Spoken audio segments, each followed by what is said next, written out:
Taco Tuesday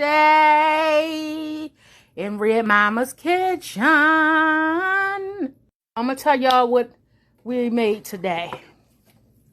We made soft tacos. This is what we use. We use the taco seasoning. We use the taco sauce, soft tortillas, olivas, tomatoes, lettuce, carrots, red cabbage, Mexican style cheese, sour cream, kidney beans, and chicken breasts for Taco Tuesday. I'm going to show you how we put the taco together. Now this is how we dress our tacos. We put a little bit of that chicken in there. Y'all see?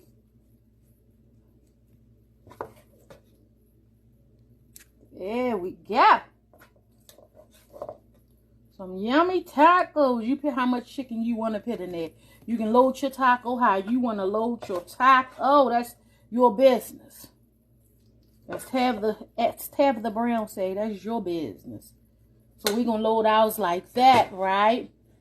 And then we're going to put our carrots and lettuce on there like that, right?